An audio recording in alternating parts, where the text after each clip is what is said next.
Hey guys, what's going on? Welcome back to a brand new Clash Royale video. Today we're going to be looking at some of the latest updates and news inside Clash Royale. So as you can see here, the princess use rate since the balance changes a couple of days ago has increased by almost 10%, which is crazy. And the goblin barrel, which synergizes well in bait decks alongside the princess, has also increased. And the dark prince, which has had a win rate increased by nearly 13%, and its use rate has gone up by 13.1%. I'll be showing you some of the decks which these cards also fit inside of pretty well. And as you can see here, the bomber, the use rate has gone up by just only 1%, but the win rate has gone up by nearly 21%. And also the wall breakers, their win rate has gone up by nearly 9%, while the use rate has only gone up 2%. So two cards which weren't used very much before have the win rate has increased massively, but the use rate hasn't increased that much, which says to me that they're being used by pros higher up on ladder. So one thing I would like to discuss is how Supercell have only been buffing cards instead of nerfing them.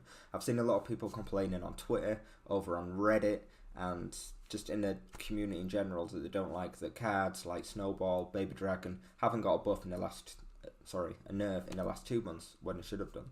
But I think Supercell has a long-term plan here, because for a long time, free-to-play players especially would upgrade a deck, get it close to max, and then Supercell would nerf it into oblivion, and that deck wouldn't be viable anymore. However, with nerfs, it only really affects pro players, in my opinion, on the top of ladder, who will react to the nerfs and balance changes inside the game, or buffs, and I think that's why you can see from the stats on Royal API that the win rate goes up, but the use rate doesn't, and that's because it only affects top end of ladder with the update. A lot of people say that people do overreact to balance changes inside the game, and I think that's just more pro players that react to it, and especially mid, low, and even up to 5,000 trophies. A lot of people won't even know about the balance changes because they're just casual players. Inside this match that I found on TV Royale, Deep End is playing a Three Musketeer Bridge Spam deck, and Watching on the top is playing a Prince and Mega Knight deck. Both very strong decks right now, high use rates, win rates, on ladder and tournaments. So you can see how he played the Three Musketeers there behind the tower and the deploy time. If I slow that down when he next plays them, just a bit of editing here. So there you can see how the stagger as you drop, and also that 2-second delay, you gain 2 extra elixir because of the 2-second delay. The first decks I'd like to share with you guys is this giant double prince deck. I think this deck's going to be seen a lot on ladder, in tournaments, and especially the global tournament which is going on right now. Second deck I'd like to share is this giant Three Musketeer deck.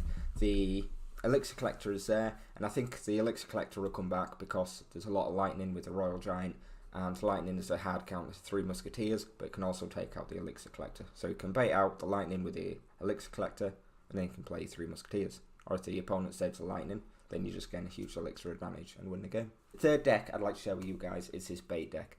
3 of the cards inside this deck got a huge buff in the last update, and it's also got some pretty strong cards right now, which is a Snowball, which a lot of pros out there think it should have got nerf last season, and also the Rascals, which have shown being very useful against Carrot and Royal Giant, which has a high use rate on mid to top ladder at the moment as well. So let's jump into a challenge playing the bait deck, which I've just showed you guys.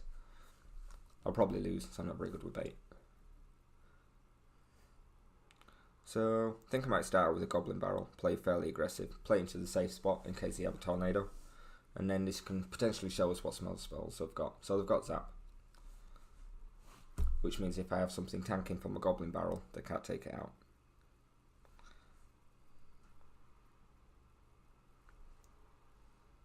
So he's playing Hog, potentially 2.6, no, definitely not 2.6.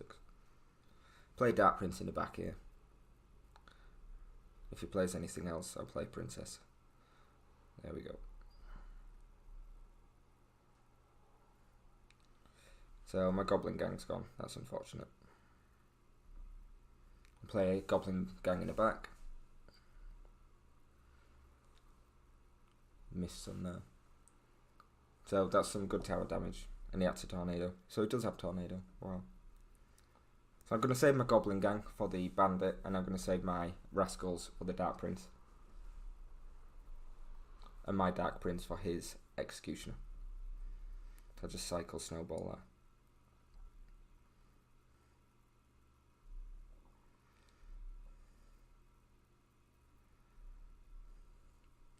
One hit or two? Two. Oops. Let's see how it goes. I'm going to play Dark Prince to try and protect this. And I'm going to play Deep Goblin Barrel again. There we go. Executioner. I'll just zap. Don't quite know why I did the Tornado there. It's not the best of moves. So let's start playing some opposite lane pressure. I'm going to be quite happy to tower trade here. So providing I can get this second tower down.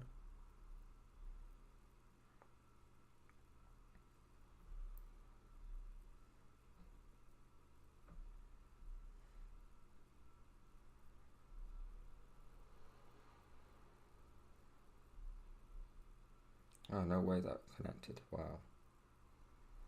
Wow.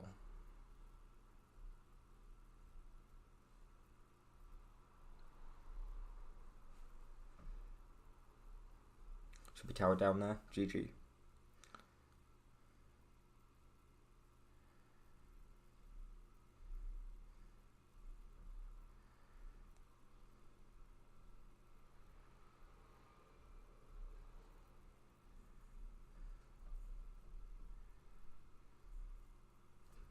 Hopefully I can take this out.